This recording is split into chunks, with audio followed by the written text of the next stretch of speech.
Telangana Nagar കൊന്നൂരിലെ tunnel അപകടത്തിൽ രക്ഷാപ്രവർത്തനം തുടരുകയാണ്. ബോറിംഗ് മെഷീന്റെ അവശിഷ്ടങ്ങളും കല്ലും ചെളിയും എല്ലാം ചേർന്ന് ടണൽ മൂടിയതിനാൽ രക്ഷാപ്രവർത്തനം സങ്കീർണമാണെന്ന് മന്ത്രി ജുപ്പള്ളി കൃഷ്ണറാവു പറഞ്ഞു. മുഹമ്മദ് റഹീസ് ഉണ്ട് ചെന്നൈയിൽ നിന്ന്. മുഹമ്മദ് റഹീസ്, വിവരങ്ങൾ എന്തൊക്കെയാണ്? ഉന്മേഷി, തെലങ്കാനയിലെ ടണൽ അപകടത്തിൽ കുടുങ്ങിയവരെ ജീവനോടെ പുറത്തെത്തിക്കാനുള്ള സാധ്യത സത്യത്തിൽ വളരെ കുറയുകയാണ്.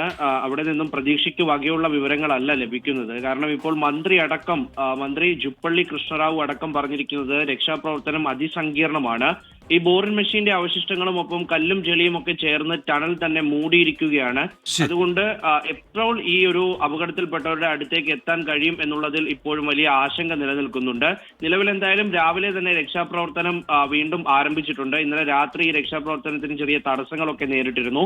നിലവിൽ 584 അംഗ സംഘമാണ് രക്ഷാപ്രവർത്തന ദൗത്യത്തിലുള്ളത്. ടണലിനകത്തേക്ക് മുഴുവൻ സമയവും ഓക്സിജൻ സപ്ലൈയും ഒക്കെ ചെയ്യുന്നുണ്ട്. പക്ഷേ 72 മണിക്കൂറോട് അടുക്കുമ്പോഴും ഇപ്പോഴും അടുത്തേക്ക് എത്താൻ കഴിയില്ല എന്നുള്ളത് ആശങ്കയുണ്ടാക്കുന്നതാണ്. ഉന്മേഷ്, ശരി. മുഹമ്മദ് റഹീസാണ് ചെന്നൈയിൽ നിന്ന് വിശദാംശങ്ങൾ നൽകിയത്.